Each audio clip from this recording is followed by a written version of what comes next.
Go, go, go, go.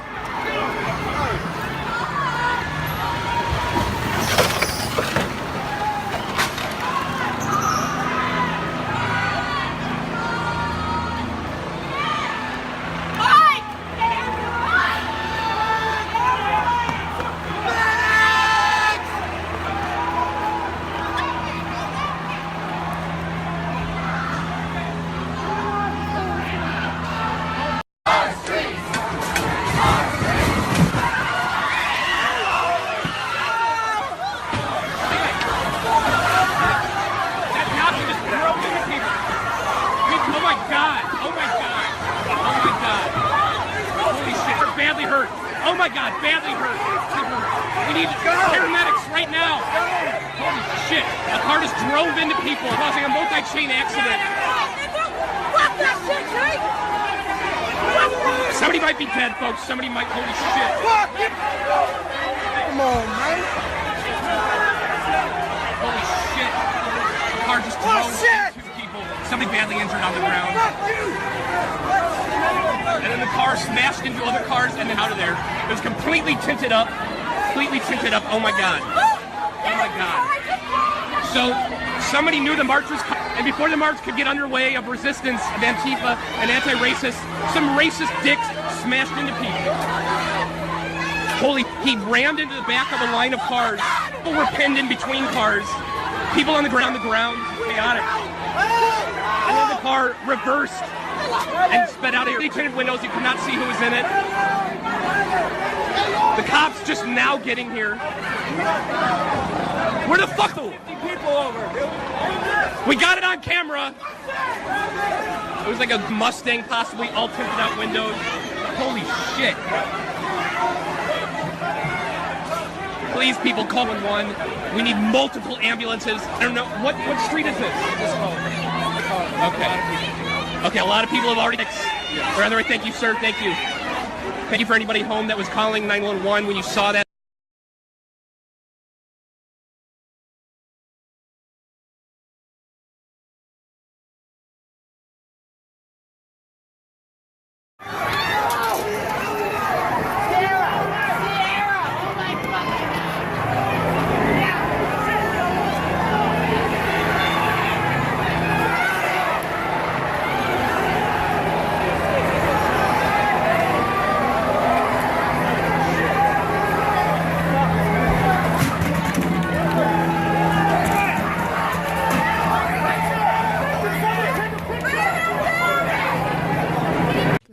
But I thought I should put out a comment as to what's going on in Charlottesville. So, again, I want to thank everybody for being here. In particular, I want to thank our incredible veterans, and thank you, fellas. Let me shake your hand. Thank you very much, sir.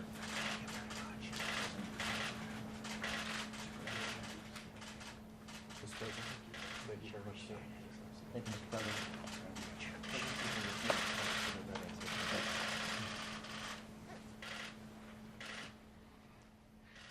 Great people. They're great people.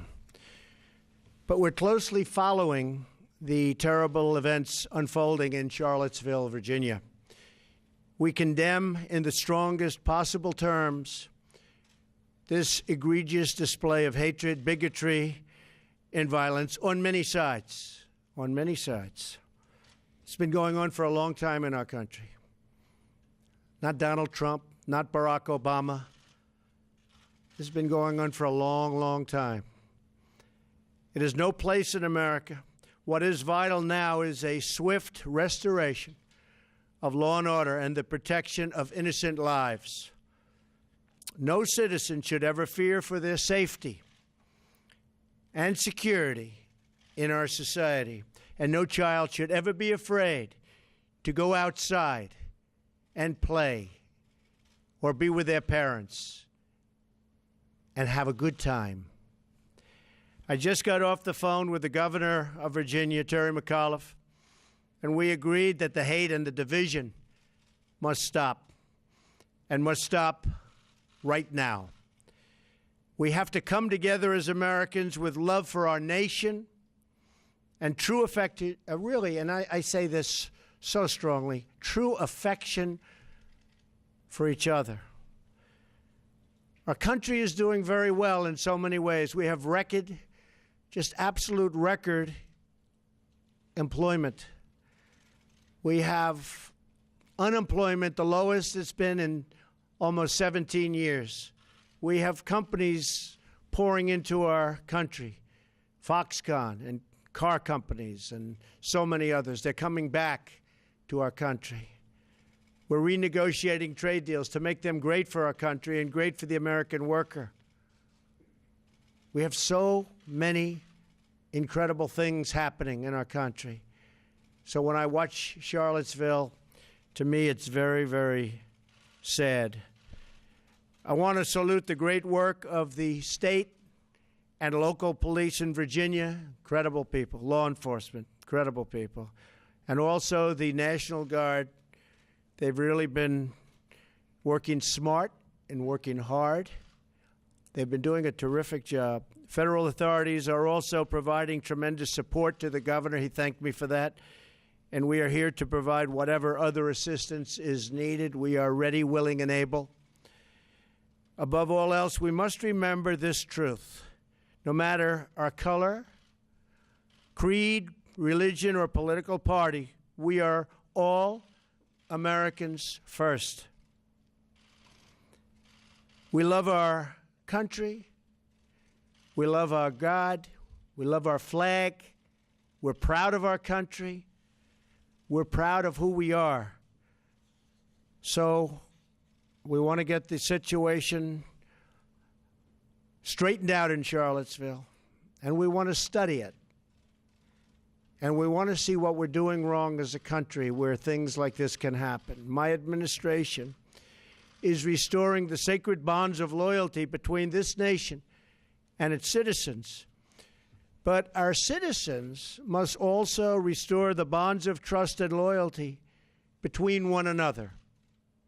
We must love each other, respect each other, and cherish our history and our future together. So important.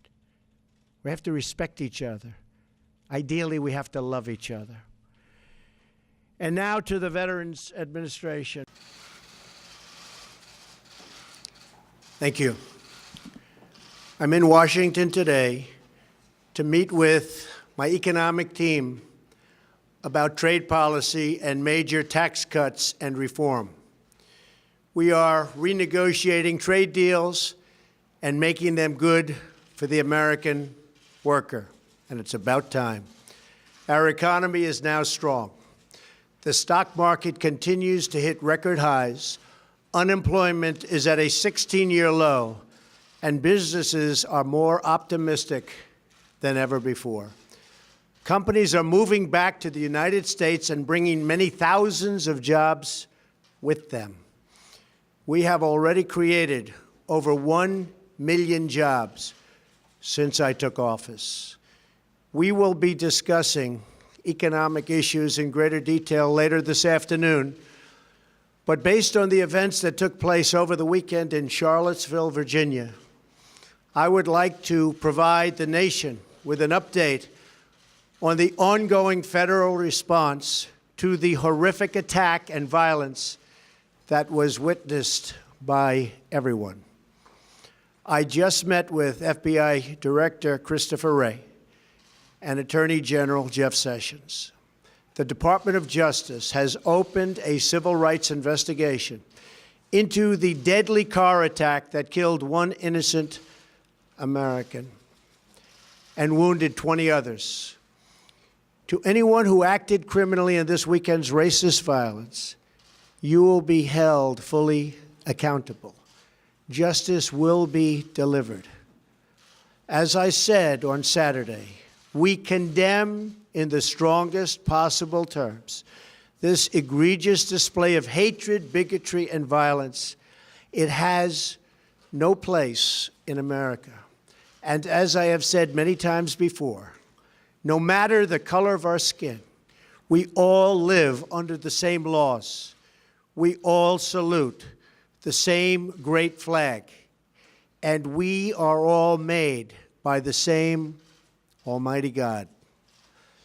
We must love each other, show affection for each other, and unite together in condemnation of hatred, bigotry, and violence. We must rediscover the bonds of love and loyalty that bring us together as Americans. Racism is evil, and those who cause violence in its name are criminals and thugs, including the KKK, neo-Nazis, white supremacists, and other hate groups that are repugnant to everything we hold dear as Americans. We are a nation founded on the truth that all of us are created equal. We are equal in the eyes of our Creator. We are equal under the law, and we are equal under our Constitution. Those who spread violence in the name of bigotry strike at the very core of America. 2 days ago, a young American woman, Heather Heyer, was tragically killed. Her death fills us with grief, and we send her family our thoughts, our prayers, and our love. We also mourn the 2 Virginia state troopers who died in service to their community, their Commonwealth, and their country. Troopers Jay Cullen and Burke Bates exemplify the very best of America, and our hearts go out to their families, their friends, and every member of American law enforcement. These 3 fallen Americans embody the goodness and decency of our nation. In times such as these, America has always shown its true character, responding to hate with love, division with unity, and violence with an unwavering resolve for justice. As a candidate, I promise to restore law and order to our country, and our federal law enforcement agencies are following through on that pledge. We will spare no resource in fighting so that every American child can grow up free from violence and fear. We will defend and protect the sacred rights of all Americans, and we will work together so that every citizen in this blessed land is free to follow their dreams in their hearts and to express the love and joy in their souls. Thank you, God bless you, and God bless America. Thank you very much. Why did you wait so long to last neo-Nazi? I didn't wait long. I didn't wait long. I didn't wait long. I wanted to make sure, unlike most politicians, that what I said was correct, not make a quick statement. The statement I made on Saturday, the first statement, was a fine statement, but you don't make statements that direct unless you know the fact. It takes a little while to get the facts. You still don't know the facts. And it's a very, very important process to me, and it's a very important statement. So I don't want to go quickly and just make a statement for the sake of making a political statement. I want to know the facts. If you go back to my, in fact, I brought it. Who did you bring, Mr. President? As I said on, remember this, Saturday, we condemn in the strongest possible terms this egregious display of hatred, bigotry, and violence. It has no place in America. And then I went on from there. Now, here's the thing. Excuse me. Take it nice and easy. Here's the thing. When I make a statement, I like to be correct. I want the facts. This event just happened. In fact, a lot of the event didn't even happen yet as we were speaking. This event just happened. Before I make a statement, I need the facts. So I don't want to rush into a statement. So making the statement when I made it was excellent. In fact, the young woman, who I hear is a fantastic young woman, and it was on NBC, her mother wrote me and said, through, I guess, Twitter, social media, the nicest things, and I very much appreciated that. I hear she was a fine, really actually an incredible young woman, but her mother on Twitter thanked me for what I said. And honestly, if the press were not fake, and if it was honest, the press would have said what I said was very nice. But unlike you and unlike the media, before I make a statement, I like to know the facts. They don't. Here's Andrew Anglin in your Listen, hat. how about a Richard couple of- Spencer has praised you. David Mr. Duke has Trump, How about a was couple it of infrastructure terrorism, that questions? event? Was that terrorism? Say it, what? CEO of Walmart said you missed a critical opportunity to help bring the country together. Did you? Not at all. I think the country, look, you take a look. I've created over 1 million jobs since I'm president. The country is booming. The stock market is setting records. We have the highest employment numbers we've ever had in the history of our country. We're doing record business. We have the highest levels of enthusiasm. So the head of Walmart, who I know, who's a very nice guy, was making a political statement. I mean, ask him how he's doing. I do it the same way, and you know why? Because I want to make sure, when I make a statement, that the statement is correct.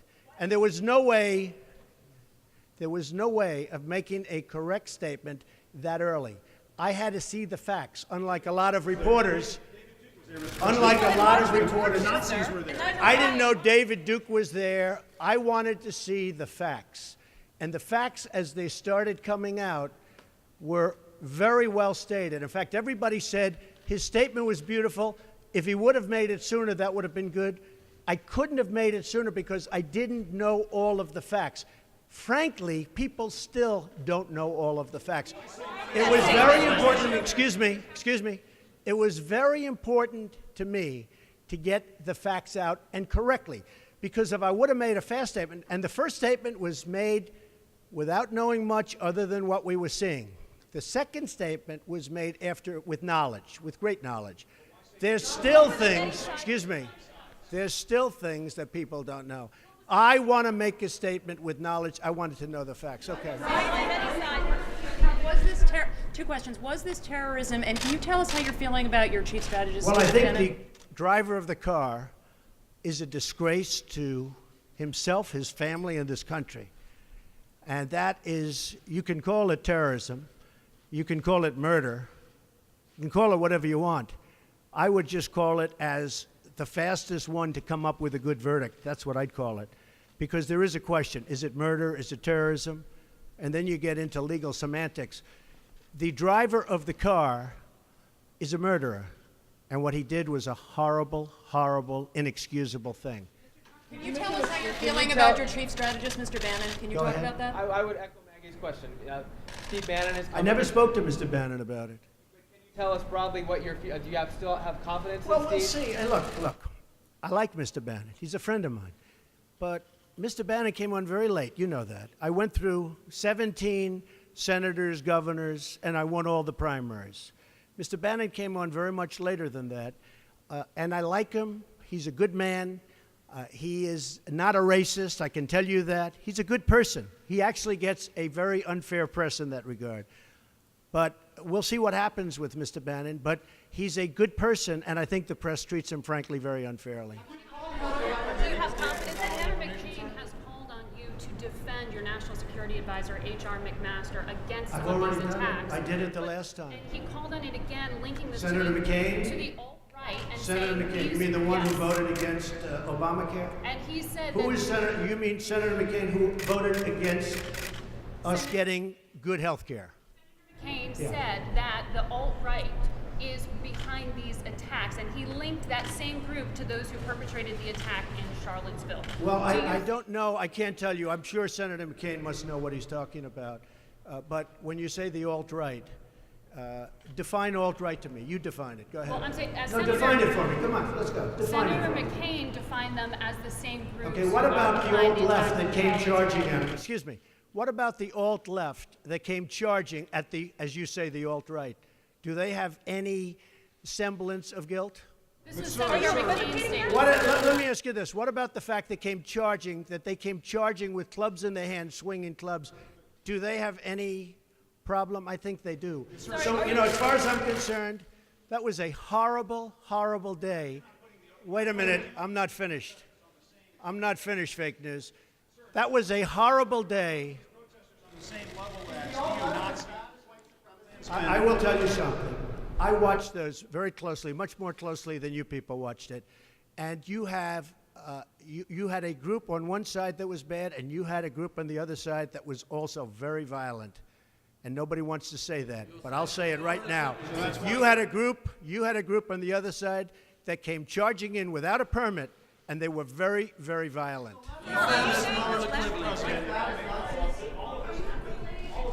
Go ahead. Do you think that what you call the alt-left is the same as neo-Nazis? Those people, all of those people, excuse me, I've condemned neo-Nazis. I've condemned many different groups, but not all of those people were neo-Nazis, believe me. Not all of those people were white supremacists by any stretch.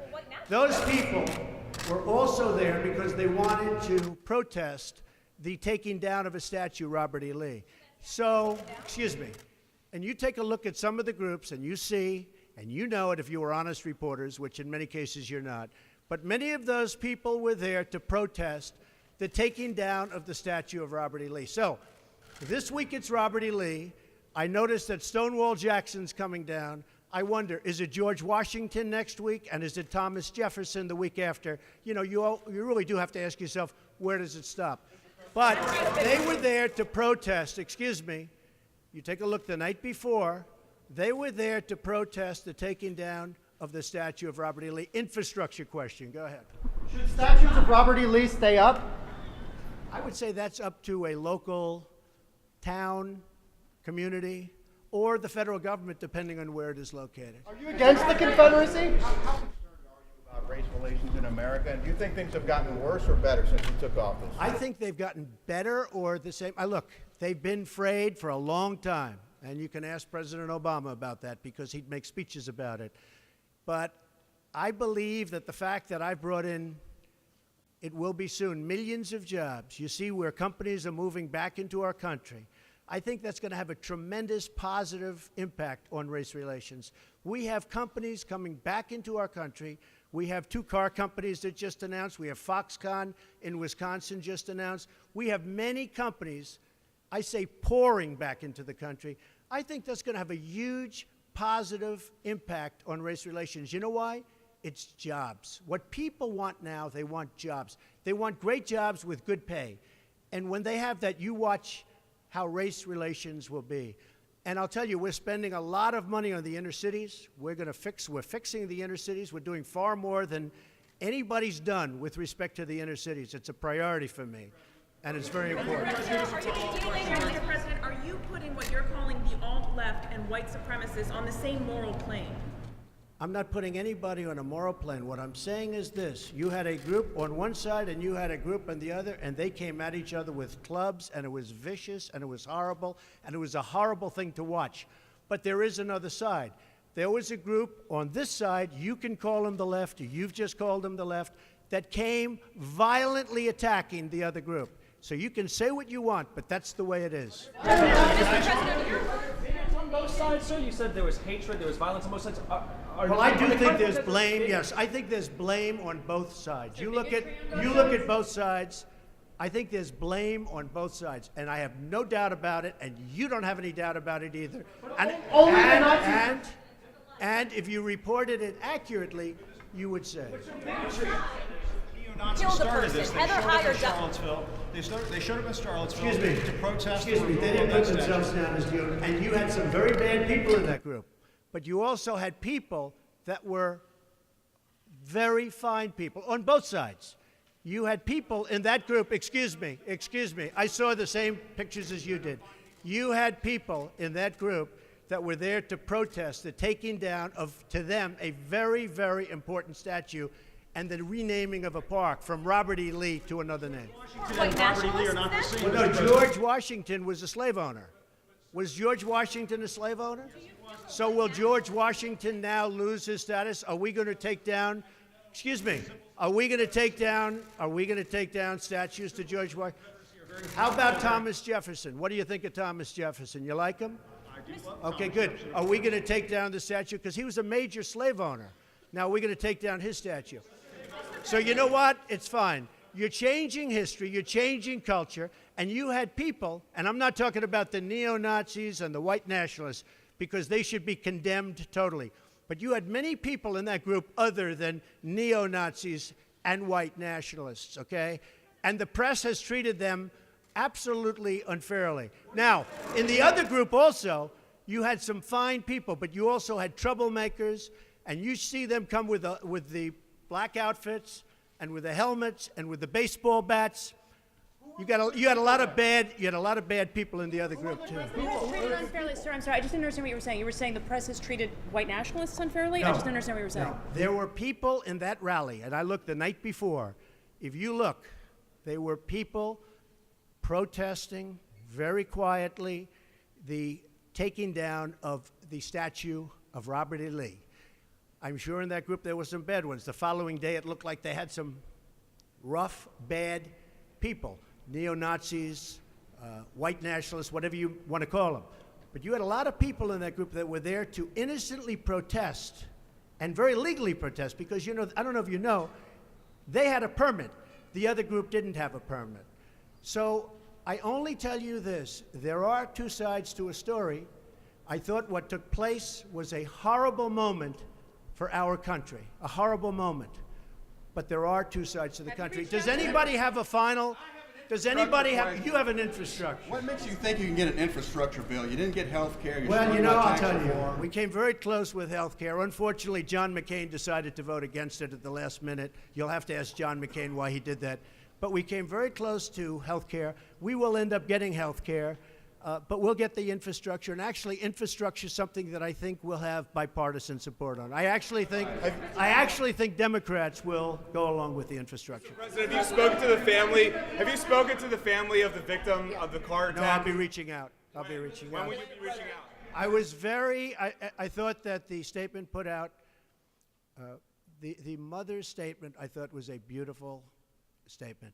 I always tell you, it was something that I really appreciated. I thought it was terrific, and really under the kind of stress that she's under and the heartache that she's under, I thought putting out that statement to me was really something I won't forget. Thank you all very much. Thank you. Thank you.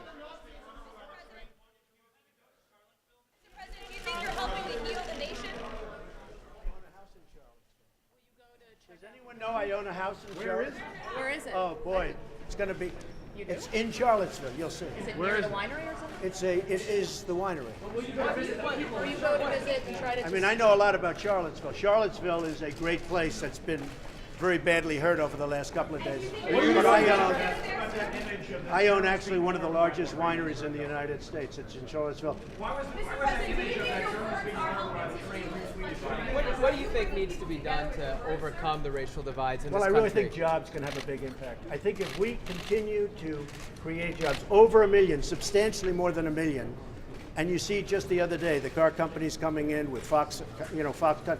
I think if we continue to create jobs at levels that I'm creating jobs, I think that's going to have a tremendous impact, positive impact on race relations. And what you said today, how do you think that will impact the racial sort of conflict today? People are going to be working, they're going to be making a lot of money, much more money than they ever thought possible. And that's going to happen. And the other thing, very important, I believe wages will start going up. They haven't gone up for a long time. I believe wages now, because the economy is doing so well with respect to employment and unemployment, I believe wages will start to go up. I think that'll have a tremendously positive impact on race relations.